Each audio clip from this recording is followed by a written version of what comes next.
Episode number 184.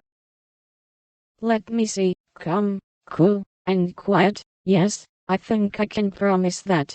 I've played the part of a prim young lady on the stage, and I'll try it off.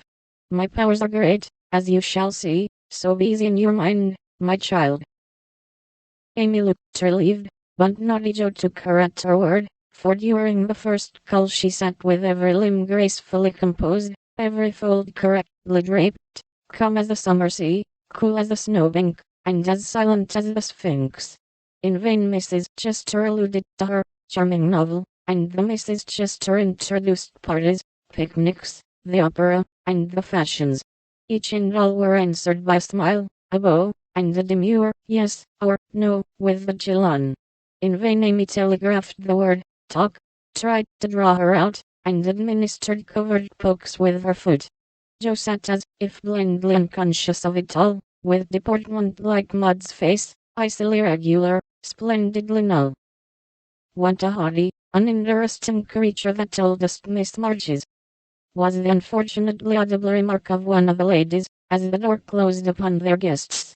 Joe laughed noiselessly all through the hall, but Amy looked disgusted at the failure of her instructions, and very naturally laid the blame upon Joe. How could you mistake me so? I merely meant you to be properly dignified and composed, and you made yourself a perfect stock and stone. Tried to be sociable at the Lambs. Gossip as other girls do, and be interested in dress, and flirtations and whatever nonsense comes up. They move in the best society, are valuable persons for us to know, and I wouldn't fail to make a good impression there for anything. I'll be agreeable. I'll gossip, and giggle, and have horrors and raptures over any trifle you like. I rather enjoy this, and now I'll imitate what is called a charming girl. I can do it, for I have made Chester as a model, and I'll improve upon her. See if the Lambs don't say, what a lively, nice creature that Joe March is. Amy felt anxious, as well she might, for when Joe turned freakish there was no knowing where she would stop. Amy's face was a study when she saw her sister skim into the next drawing room, kiss all the young ladies with effusion, beam graciously upon the young gentlemen, and join in the chat with a spirit which amazed the beholder. Amy was taken possession of by Mrs. Lamb, with whom she was a favorite, and forced to hear a long account of Lucretia's last attack, while three delightful young gentlemen hovered near, waiting for pause when they might rush in and rescue her. So situated, she was powerless to check Joe, who seemed possessed by a spirit of mischief, and talked away as volubly as the lady.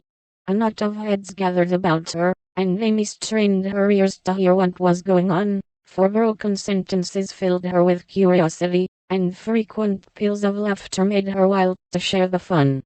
One may imagine her suffering on overhearing fragments of this sort of conversation.